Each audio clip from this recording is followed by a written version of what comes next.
Salut à tous et bienvenue sur Antenne Box. Le 20 février, on a droit à un combat au sommet. L'affrontement des deux guerriers mexicains des super plumes, Oscar Valdez contre Miguel Berchelt pour la ceinture WBC de la catégorie. Un choc où l'explosivité rencontre la puissance. Valdez va-t-il pouvoir résister au punch de la terreur Berchelt? On en parle tout de suite. Alors déjà, au niveau du contexte de ce combat, c'est un combat qu'on a attendu longtemps et qu'on espérait voir depuis longtemps. Berchelt a été positif au Covid en décembre, donc le combat a été déplacé. On l'a enfin sous les yeux pour le 20 février. Beaucoup disent que ce serait potentiellement le Barrera Morales de cette génération. À voir si ce combat sera aussi explosif et s'il nous réserve autant de suites que les affrontements entre Barrera et Morales. Il va en tout cas opposer deux gros champions mexicains et deux champions qui sont aujourd'hui tout en haut de cette catégorie. D'un côté, Oscar Valdez, qui a représenté le Mexique 2 fois aux Jeux Olympiques, à Pékin et à Londres. Il a été champion WBO des poids plumes, puis il est monté relativement récemment en super plume. Valdez, c'est un boxeur très rapide, qui a une grosse vitesse de bras, qui met de la force dans ses coups. Après, je trouve qu'il y a vraiment un Valdez en plume, surtout avant qu'il ne quitte Manny Robles pour Eddie Reynoso, et un Valdez en super plume avec Reynoso. On va décrypter tout ça. En plume, il était beaucoup dans le combat rapproché, il cherchait vraiment à frapper fort, à mettre un gros débit de coups. Il utilisait son jab pour asphyxier, puis il se rapprochait et envoyait des combinaisons lourdes avec des uppercuts et des crochets, où il envoyait des missiles, mais parfois en ayant limite l'impression de s'épuiser de lui-même tellement il est généreux. Et tellement il met d'énergie dans ses coups. Parfois, il mettait même un débit ultra élevé, mais un peu stérile, en privilégiant justement aussi ce même débit à la précision. Mais après, c'était aussi ce débit qui épuisait ses adversaires à force et lui permettait de les mettre KO. Après, c'est pas juste un chien enragé, Valdez, il s'est aussi contré en reculant, il a une bonne mobilité. Mais son problème, c'est que dans ses combats, en tout cas jusqu'alors, il prenait énormément de coups. Et il était touché assez durement en général. Son truc à lui, c'était d'être au contact, de près, avec les gants collés à ceux de son adversaire, et de faire un concours de crochet. Et à ce jeu-là, on va en parler, mais contre Berchelt, ça aurait été très très difficile. Donc le problème de Valdez, c'est qu'il prenait beaucoup de coups, et se faisait toucher assez fort. Il a pris des coups durs contre Mariaga notamment, il se prend assez souvent des knockdowns depuis, contre Servania par exemple, ou contre Lopez un peu plus récemment. Après, c'est un vrai guerrier. À chaque fois, il encaisse, il revient et il gagne à la fin. Dans son combat contre Scott Quigg, donc Quigg rate la pesée, il est plus lourd et Valdez accepte quand même de se battre contre lui. Il se fait casser la mâchoire au 5e round, donc il crachait du sang, c'était assez impressionnant. Mais il va jusqu'au bout du combat et il gagne. Ça explique vraiment le type de combattant qu'est Valdez. Après, c'était compliqué pour lui de continuer comme ça à prendre autant de coups. Donc il est parti avec Reynoso comme entraîneur pour aussi travailler sa défense, et il est passé en super plume où il a dû s'adapter et où je trouve maintenant qu'on a complètement un autre Oscar Valdez dans l'approche, dans le style, et on a pu voir progressivement son évolution. Ces deux combats en super plume, ils ont donné de vrais indicateurs sur un gros changement de style. Contre Lopez déjà, donc son avant-dernier combat, il est beaucoup plus méthodique, beaucoup plus appliqué, moins feu follet. Mais pendant le combat, on peut pas s'empêcher de se demander si ça lui correspond vraiment ce style. Il prenait beaucoup plus son temps, il est un peu moins vif je trouve en super plume. Et pour ce premier combat en super plume, j'ai trouvé que malgré sa victoire, il a eu du mal, il a été mis en difficulté. Il gagne par KO sur un coup qui passe bien, mais l'arbitre, je trouve, donc c'est juste mon sentiment, arrête le combat un peu vite. Contre Vélez, donc son dernier combat en date, l'évolution elle se confirme. On voit qu'il est moins foufou, il se jette pas comme un malade dans la bagarre directe, il est plus calme et ça confirme les impressions du dernier combat. Je sais pas si ça lui va vraiment de se battre comme ça.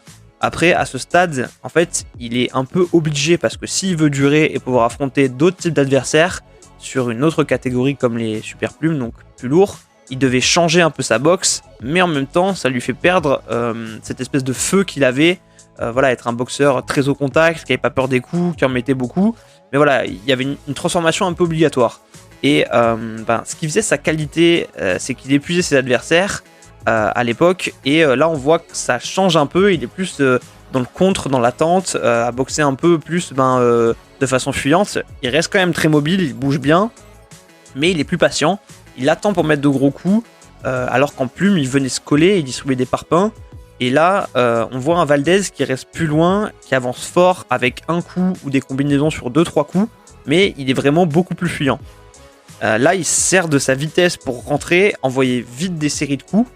Et ce Valdez-là, en fait, pour moi, il a plus de chances contre Berchelt, paradoxalement, que l'ancien. Même si je trouve que cette boxe, elle lui va moins bien et qu'elle a l'air un peu plus contre nature. En tout cas, on peut pas nier qu'il boxe plus intelligemment et on sent la patte Reynoso. Et il y a quand même une progression aussi, il faut le noter, entre son combat contre Lopez et celui contre Vélez. Mais voilà, moi, objectivement, j'aime moins cette version-là de lui. Et on sent qu'il boxe un peu, comme je l'ai déjà dit, à contre-emploi. Il est plus sur l'idée de trouver le bon timing qu'envoyer une avalanche de coups comme c'était le cas avant. Et après, justement, contre Vélez, on voit qu'il a toujours un peu ce feu dont je parlais en lui, puisqu'à partir du 9e round, on retrouve un peu l'ancien Valdez. Donc, à voir s'il va réussir à se contenir à ces plans de jeu, en fait, qui, je dis, peut-être lui correspondent pas forcément, ou en tout cas, il n'a pas l'habitude de faire et qui se force un peu à respecter. Et en tout cas, ce qu'il a gardé de l'ancien Valdez, j'ai envie de dire, c'est cette capacité à travailler en variation de rythme, en combinaison. Il manque aussi toujours de précision parfois, mais il a toujours une arme, c'est des crochets larges qu'il envoie un peu sur une impulsion pour surprendre. Et ceux-là, ils font très mal quand ils touchent. Après, il a, je trouve, un peu moins d'impact qu'en plume. Il a toujours de la force, mais moins d'impact. C'est pareil mon sentiment. Ses coups, ils claquent un peu moins, j'ai l'impression.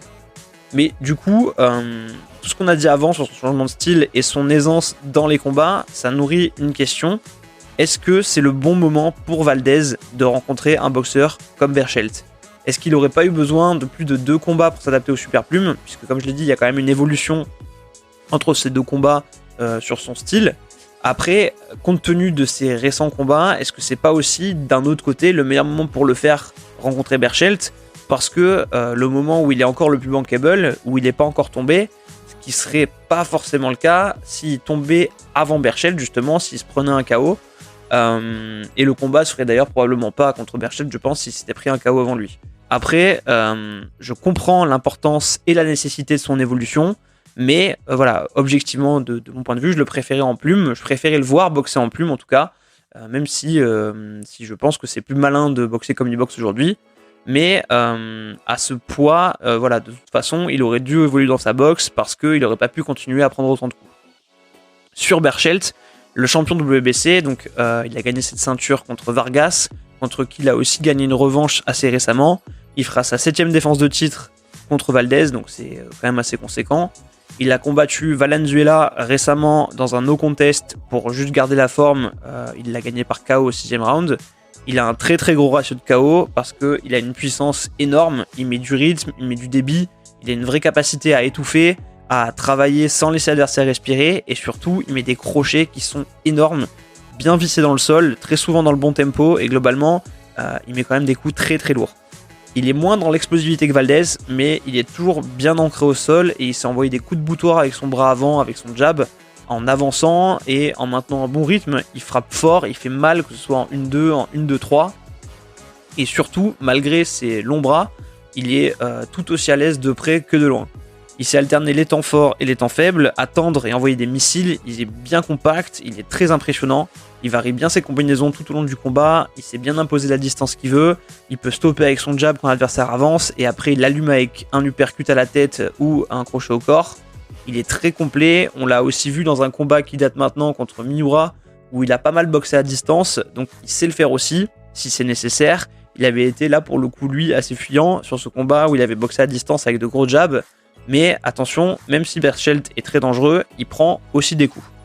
Ça nous amène aux clés du combat. Alors, du coup, à ce stade, il y a des choses à dire. Je pense que pour l'ancien Valdez, qui aime le combat rapproché et qui fait pas attention à sa défense et qui prend beaucoup de coups, ça aurait été très compliqué. Berchelt, il aurait pu le laisser se fatiguer, il lui envoyer des bombes, l'allumer avec des crochets de près. Après, on aurait eu une vraie guerre, mais qui n'aurait potentiellement pas duré très longtemps. Malgré le fait que Valdez est ultra valeureux, s'il s'était autant exposé face à Berchelt, il en aurait payé le prix. Après, dans cette configuration, c'est sûr qu'il aurait tout misé sur des avalanches de coups pour essayer d'asphyxier Berchelt. Mais là, son évolution récente, elle laisse penser que sa stratégie de combat sera tout autre. Et les questions centrales, c'est à quel point Reynoso a pu faire progresser Valdez défensivement. Est-ce que Valdez sera suffisamment à l'aise dans ce nouveau style face à Berchelt, donc ce style qu'on l'a vu travailler depuis un moment maintenant avec Reynoso, qui évolue petit à petit, mais où je trouve qu'il n'y a pas une entière satisfaction parce qu'il ne se l'est pas complètement approprié. Après, peut-être que justement, on va voir le meilleur Valdez possible contre Berchelt. Voilà, par rapport, donc, je disais aussi à l'impression qu'il a pu donner dans ses derniers combats de boxe à contre-emploi, un peu avec la bride. Voilà, est-ce que Valdez aura réussi à se libérer ça? Est-ce qu'il est du coup aussi vraiment adapté au super plume? C'est une autre question qu'on peut se poser. Ce qui est sûr en tout cas, c'est qu'il va prendre des coups de massue à un moment donné, mais je pense qu'on se dirige plus vers une guerre d'usure que vers une guerre tout court comme beaucoup le prédisent aujourd'hui. Je pense que Valdez va boxer plus intelligemment, à voir après s'il arrive à tenir le choc, parce que forcément des coups vont passer d'un côté comme de l'autre. Et sa fougue et son débit dont on parlait avant, c'est ce qui aurait dû permettre à Valdez d'essayer de faire un résultat contre Berchelt, mais c'est aussi ce qu'il aurait exposé et ce qui aurait pu l'épuiser, d'autant que là où Valdez aurait pu se laisser emporter par sa hargne, Berchelt, lui, c'est vraiment un tueur de sang-froid qui sait rester lucide, attendre et cueillir son adversaire. Donc je pense que la stratégie de Valdez sera complètement différente de ce qu'on a eu l'habitude de voir de lui, mais plus en ligne avec ses dernières sorties en super plume, et je pense que le nouveau Valdez a plus de chances contre Berchelt que l'ancien, à condition, je le répète, d'être la meilleure version de ce nouveau Valdez. Je pense que là, Valdez doit essayer d'éviter d'aller dans du combat rapproché pur, à moins d'être capable d'encaisser, d'être vraiment très hermétique, tout en mettant du débit pour casser le rythme de Berchelt. Il faudra aussi être concentré, parce qu'à la moindre faute d'inattention, Berchelt, il punit tout de suite. Donc il faudra que Valdez soit précis. Il faudra qu'il attaque en vitesse, qu'il ressorte, qu'il bouge beaucoup. Il faudra une grosse condition physique pour être capable de s'éloigner et de rester à distance et venir piquer, parce qu'au combat rapproché, c'est sûr qu'il va se faire arracher la tête ou le foie s'il se protège mal. Donc il faudra être très mobile, aussi pour ne pas prendre la foudre. Vargas, il l'avait bien fait à un moment donc contre Berchelt, en étant beaucoup en mouvement, en bougeant son buste de près pour laisser Berchelt se fatiguer, en envoyant des frappes lourdes dans le vent. Valdez, il pourra aussi placer ses coups où il prend une impulsion pour mettre un max de puissance et surprendre, mais attention à ne pas se faire cueillir derrière. Le timing, ce sera une clé super importante. On va donc avoir un boxeur très explosif, Valdez, contre un boxeur très puissant, Berchelt. Mais les deux, ils ont un gros volume et un débit de coups et des styles qui sont à la base complémentaires. Un point important aussi, c'est qu'en général, les adversaires de Berchelt, ils ont tendance à trop respecter son tempo et de laisser imposer son rythme à lui. Là, du coup, un élément important sera de savoir qui va imposer son rythme. Si l'endurance de Valdez, elle sera à la hauteur pour mettre du débit en continu et casser ce rythme, donc je le disais, de Berchelt, est-ce qu'il va pouvoir encaisser aussi? Est-ce qu'il va parvenir à asphyxier Berchelt ou à le piquer systématiquement dans le bon timing? Après, voilà, je l'ai dit, Berchelt, il prend des coups aussi, il s'expose. Contre Roman, par exemple, je m'en souviens, il en prend des gros, mais ce qui est assez frappant, c'est qu'en fait, tu vois qu'il les sent, mais qu'il bouge pas et qu'il repart de l'avant. Il a un gros menton, donc ce sera dur de lui faire mal, et la seule solution, je pense, c'est vraiment de l'épuiser. J'ai vu que Valdez, notamment, faisait des sparring avec Canelo, donc ça peut être un bon entraînement, en tout cas pour ce qu'il attend. Et Valdez, il va devoir travailler sa vitesse, son impact et des variations de rythme et tempo. Sa vitesse, c'est clairement l'atout en plus qu'il a par rapport à Berchelt, puisqu'il est beaucoup plus rapide. Mais concrètement, le vrai souci, et qui va, je pense, déterminer le combat, c'est qu'aujourd'hui, à mon sens, Berchelt, il impose un défi physique beaucoup trop important dans cette catégorie. Personne n'est vraiment capable de le sécher chez les super plumes. Je pense aussi que c'est un peu tôt pour Valdez dans cette catégorie, qu'il n'a pas encore suffisamment pris ses marques des derniers combats que j'ai vus de lui. Après, je souhaite une chose qui me fasse mentir et qu'il arrive vraiment à 100% et au top et en maîtrise totale de ce style-là. Et en même temps, ça reste aussi le bon moment parce que fondamentalement, je suis pas sûr que ce soit top pour lui, comme je l'ai déjà dit, les super plumes. Je le trouvais plus à l'aise en plumes. Et s'il perd avant d'affronter Berchelt, pas sûr que ce combat se fasse. Donc il a bien fait de le prendre maintenant. Surtout qu'au pire, s'il perd, il n'y a pas de truc déshonorant à perdre contre Berchelt. Et encore plus, si Berchelt finit par monter de catégorie, ce qui est dans les tuyaux s'il ne peut pas unifier des super plumes ou s'il se retrouve à avoir de bonnes opportunités, contre Gervonta notamment ou peut-être Lomachenko.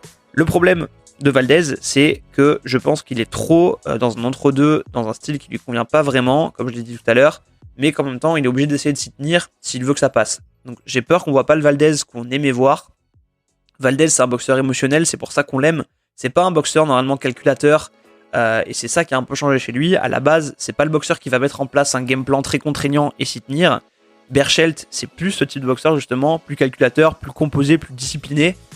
Berchelt, c'est un peu le Mexicain 2.0, donc celui qui a toutes les qualités du Mexicain sans les défauts, un peu comme un Canelo. Après, qu'on s'y trompe pas, je pense que ce sera un combat incroyable, un gros combat entre deux guerriers qui auront une stratégie chacun et qui vont la mettre en place. Ils ont chacun mis trop de choses pour ce combat pour que ça nous déçoive.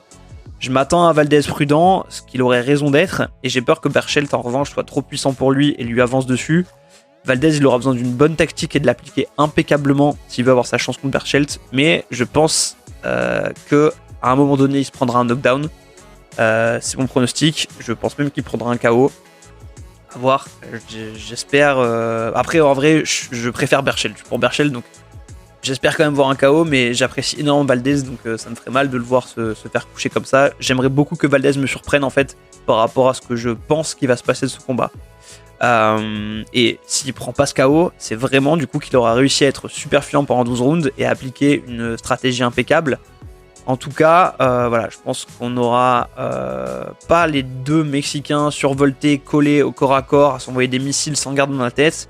On aura un Valdez mobile qui va essayer de rester un peu loin pour venir piquer Berchelt sur les accélérations, et un Berchelt qui lui va essayer d'avancer en mettant des coups de massue avec son jab pour venir se rapprocher, placer de grosses combinaisons de près en crochet et en uppercut. Et là, soit Valdez tient, réplique et réussit à rebouger, soit je pense que malheureusement, il ira dormir. Voilà, après je dis ça, mais c'est tellement un guerrier qu'il est capable de se relever, de revenir à la baston et de gagner le combat. Donc voilà, vraiment, je suis super excité par ce combat, je pense que ça va être un combat hyper intéressant. J'espère vraiment que les deux vont donner la meilleure version d'eux-mêmes sur le ring et qu'on va avoir une belle opposition. Je pense typiquement que c'est le combat qu'on est susceptible de voir, à condition voilà, qu'on sente Valdez plus à l'aise dans ce nouveau style. Sur la suite, on sait que Berchelt, après ce combat, s'il le gagne, il va lorgner sur les légers et même les super légers. Il veut unifier la catégorie des super plumes, mais donc à voir si c'est faisable, sinon il n'hésitera pas à monter. Ça peut être, je pense, plus équilibré pour lui. Comme je le disais, aujourd'hui, le défi physique qu'il impose, il le rend un peu compliqué pour trouver une adversité à son niveau. Contre un Gervonta, ça pourrait être intéressant, je pense, de le voir pour un affrontement de puissance, ou un Lomachenko pour un défi technique. Et du côté de Valdez, moi, ce que j'aimerais bien, c'est le voir contre un Shakur Stevenson. Je pense que ce serait une super opposition. Ça pourrait être une vengeance pour la prise du titre WBO de Valdez qu'il avait laissé donc, chez les plumes et qui avait été remporté par Stevenson. Et surtout, s'il perd contre Berchelt, ça peut être envisageable pour faire potentiellement grimper Stevenson, qui est aussi chez Top Rank. Donc voilà, un combat que j'attends énormément, qui va être super, qu'il faut surtout pas rater. Voilà, on a fini de débriefer tout ça, ou en tout cas de l'analyser. Si ce podcast vous a plu, surtout abonnez-vous à la page. Vous pouvez aussi liker cette vidéo, la commenter pour nous aider pour le référencement. Vous pouvez nous suivre sur la page Instagram Antennebox. On se débriefe ce combat très très vite. En tout cas, j'ai super hâte et on se retrouve très bientôt sur Antennebox. Salut à tous.